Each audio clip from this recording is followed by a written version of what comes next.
Hi, this is Simon from Tokyo Productions and welcome to another tutorial for Motion 5. And today we're going to be looking at creating this sci-fi gun blast effect.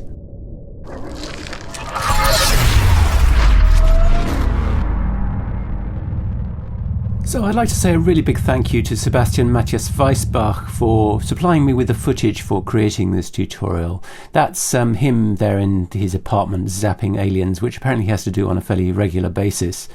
I'd also like to give a shout out to his really excellent YouTube channel where he's got loads of really cool stuff going on. Really well worth a visit. It's called Cinéma Fatale and really encourage you to go there. So thanks very much, Sebastian. And I'd also like to point out that the original idea for this tutorial came from a tutorial of Andrew Kramer over at videocopilot.net. Really good one. But the reason for my doing it here is that motion isn't After Effects and After Effects isn't motion, and you have to go about setting up this project in some significantly different ways. So let's have a look at how it's done. I've got a new project here. It's 1920 1080, 24 frames a second, and I've made it 1 second long. So our first task is going to be to create a shockwave element, and if you've been following my tutorials you'll know that we've covered this subject before, but I've devised a new technique that I think improves on that and certainly works better for this project. So let's come over to the library, let's look for generators, and I'm going to grab three things. I'm going to grab the caustics, the clouds and the gradient. So that's me command clicking those to select them all, and I'm going to bring them in. First of all, I'm going to select the gradient, come to the inspector. I'm going to select from the gradient presets, grayscale. Twirl open the gradient editor. Click on this right hand color and make that black. Remove the left hand color. And let's click on the top here to make an opacity tab, drag it all the way to the right. On the left here, we're going to click that and make that opacity 0. So now let's just adjust the Y start and end. So I'm going to go for a Y start of 540 and a Y end of minus 540.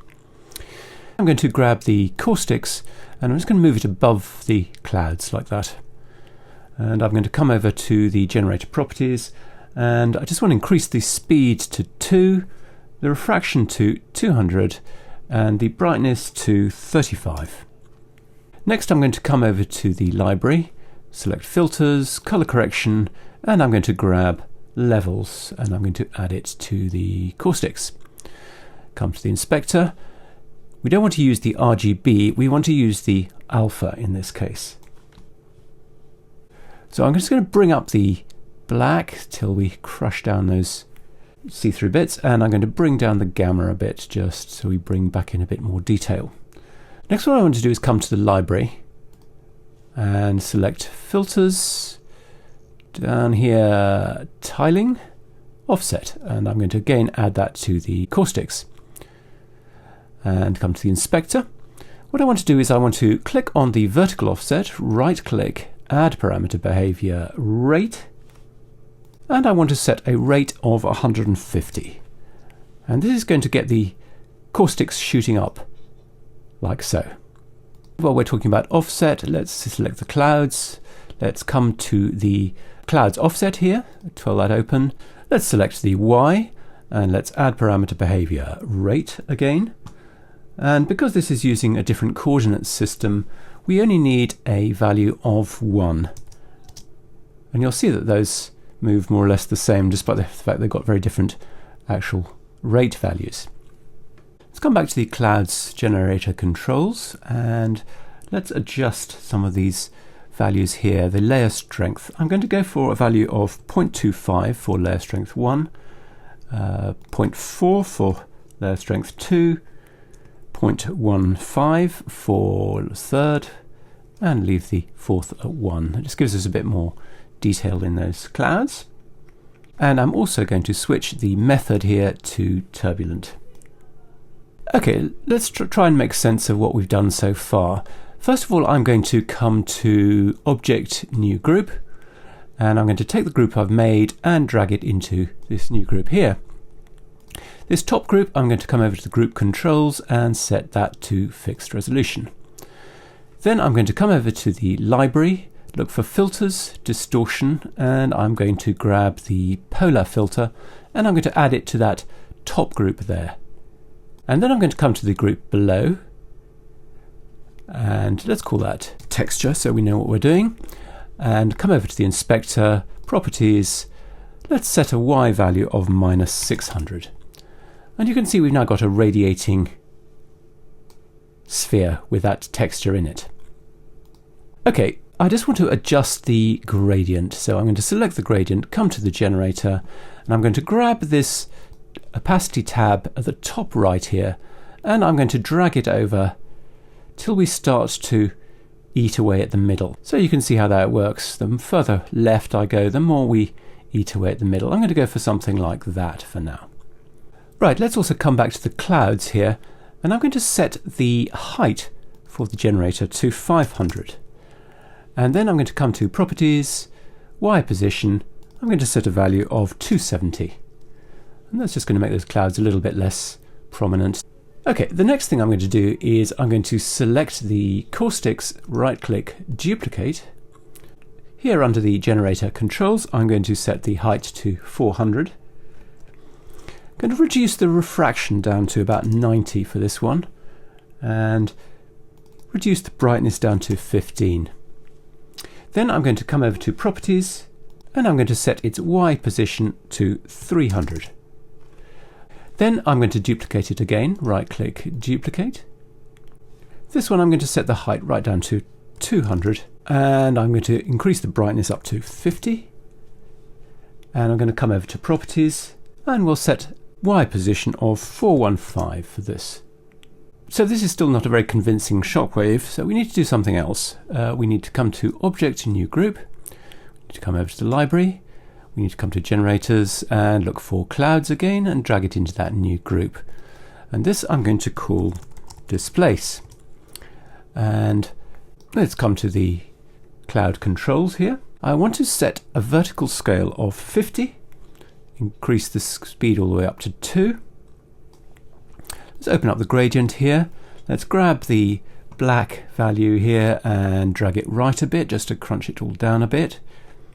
Let's just tweak the layer strength, first layer strength to 0.2, the second all the way up to 1, the third to 0.1, and then we want to do the same trick with the offset. So let's twirl open the offset, let's select the Y, right click, add parameter behavior rate, and we're going to have a rate value of 0.33.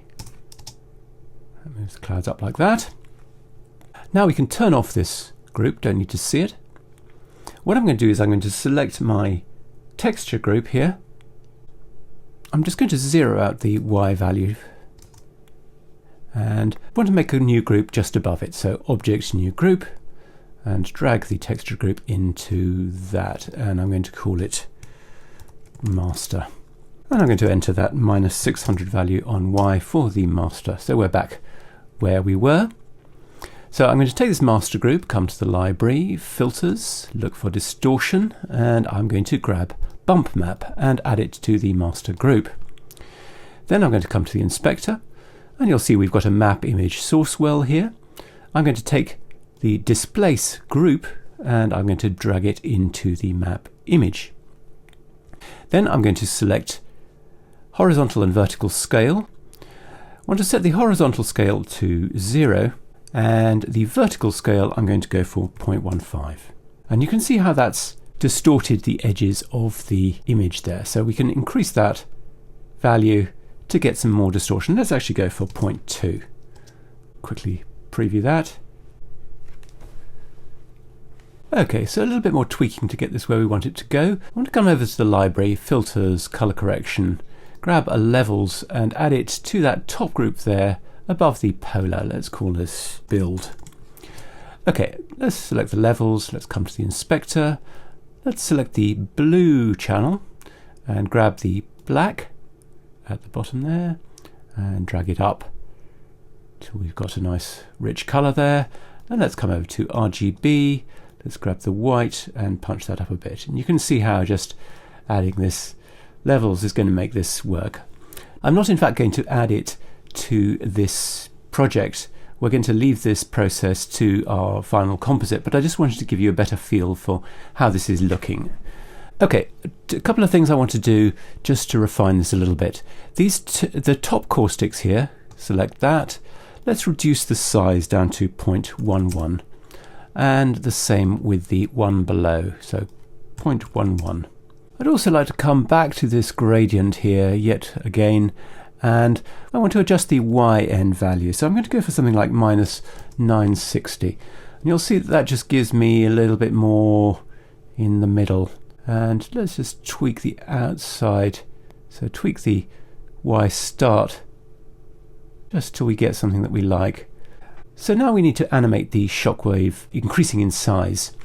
So the way we're going to do that is select the master group, come to properties, let's come to the last frame, and let's twirl open the position controls and set a keyframe for y.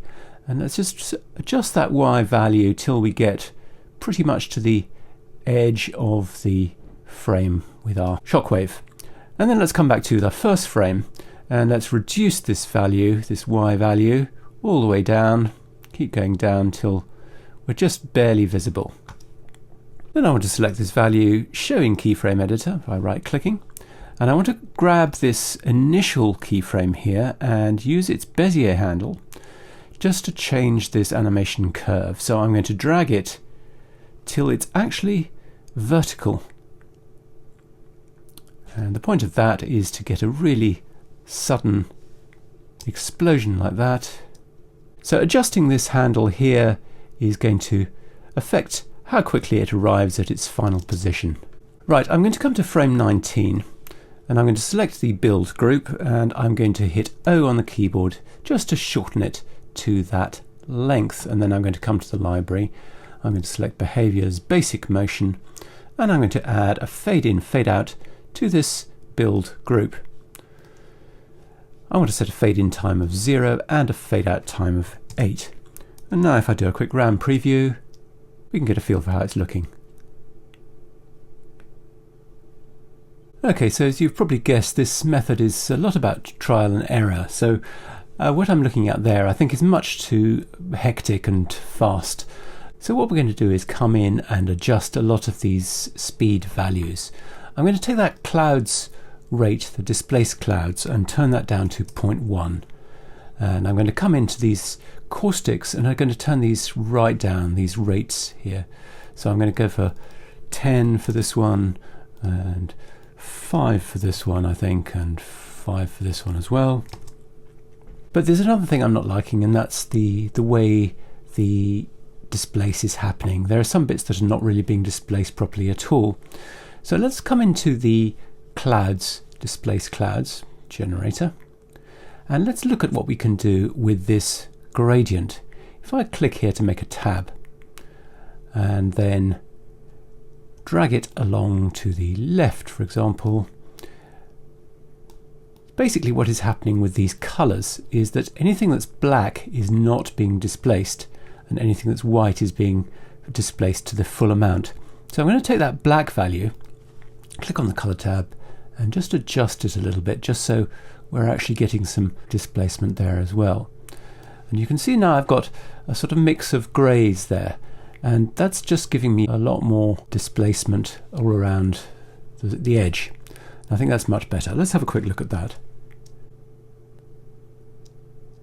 Okay, so what's creating this rather obvious circle here? I think that's probably the clouds. Let's come down to that.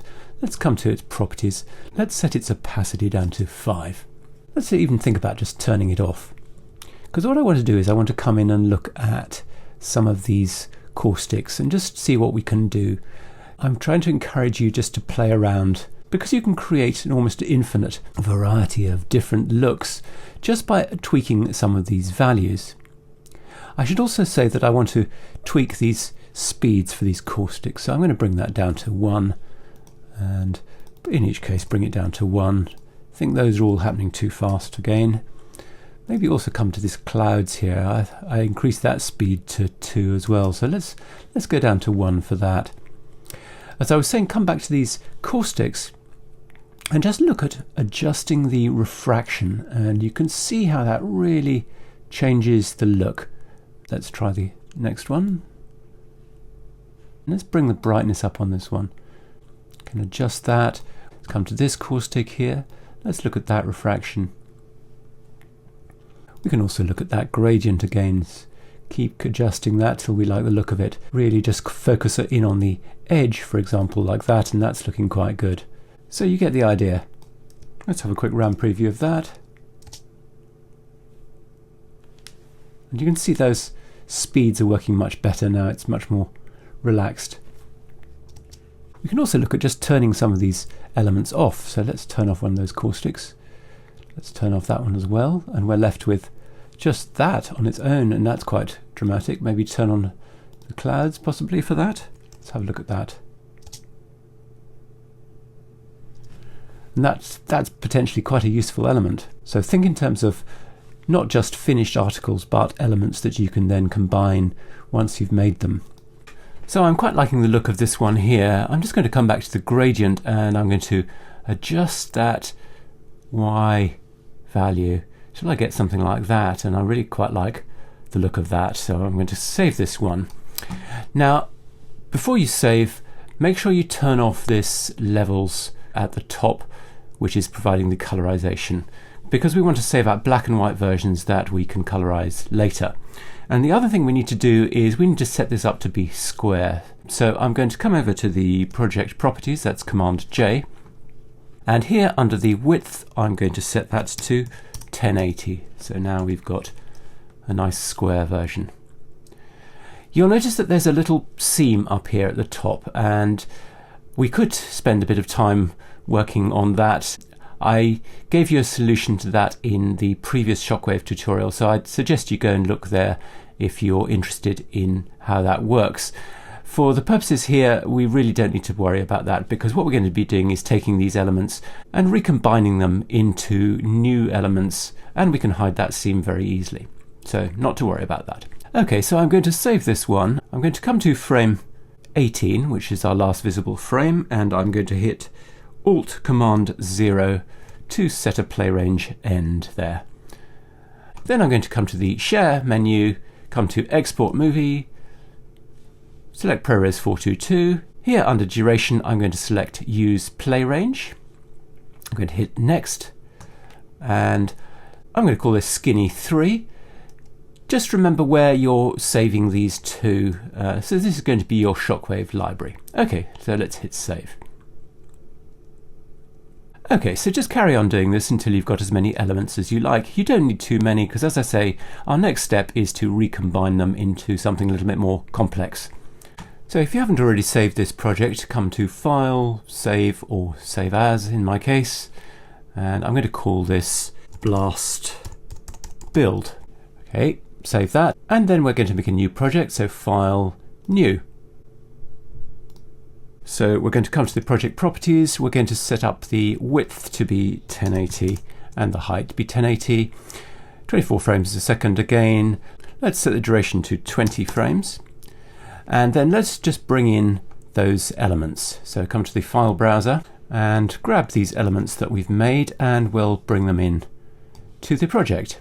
First of all, let's add our levels filter just so we can get a feel for how this is looking. So select this group, come to the library, filters, color correction, levels, add it to the group, come to the inspector, select the blue channel, grab the black value, drag it up, select the RGB, and let's just give a bit of punch to the whites, like so.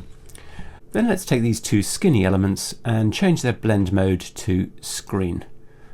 Then what I want to do is take my standard, which is this thing with fairly filled in.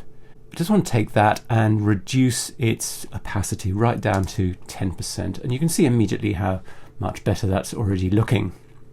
Then I'm going to duplicate that, so right click, duplicate, come to the properties, just going to reduce the scale of this down to about 90%, and let's just add a bit of rotation so we're not lined up in exactly the same way. We maybe even reduce the opacity of this down to 7%, Let's duplicate it again. Right click, duplicate. And let's reduce the scale of this even more, down to 60%. So we're just getting a little bit of detail in the center there. And let's reduce that opacity down to 5%. I want to take this skinny that looks a bit like that, and I want to duplicate it. So right click, duplicate, and come to its properties. And again, I'm going to reduce the scale of this down to 75%. Gives us some nice interior detail there. And let's just rotate that so it's not too obviously a repeat. Then I want to take the original skinny, right click, duplicate. When it comes to the library, look for filters, blur, zoom blur, and add that to this new version. Come over to the inspector, change the look to uniform, and let's have an amount of 40. And what this is doing is just giving us a little bit of infill and tying it all up together a little bit better. So just want to come back to the levels here. I know this is just a temporary levels, but just want to give you a better idea of how this is looking. I think what I did, I crunched the whites a bit too much, and I think we want to be going for something that looks a bit more like that. And now let's have a look at that on the run. And it's really not looking too bad. However, I did say rather grandly that we didn't need to worry about that seam, but I think actually it's pretty noticeable, and we haven't been able to hide it quite as convincingly as I said we would. But the solution to that is very simple. So we'll take this group and we'll right click, make clone layer. So then I will rotate this clone through, say, 125 degrees. It really wants to be random. I'll select the Bezier mask tool, and I'm just going to mask around a sort of triangle at the top there. Come to the mask properties, and let's just adjust the feather. And there you go, that's taken care of the seam very satisfactorily. So that's really just a quick overview of how you'd go about compositing these elements. There are just a limitless number of different things you could throw at it. One of the things I'd suggest you do is you have a look at experimenting with different blend modes. So I'm going to select Skinny 3 there, and I'm going to try Hard Light. And you can see that makes a really dramatic difference to the overall look. So really just experiment, add blurs, add different levels, effects and so on. But I really would recommend you don't get overly complicated with your compositing. Too many layers can start to look a little bit messy. So you just want to get a feel for a design that hangs together and looks quite clean and punchy. Okay, I think we're done on this. I think that's probably enough for part 1. In part 2, we'll be using this element that we've created here, and we'll be compositing it with the final scene. So I hope you can join me again shortly.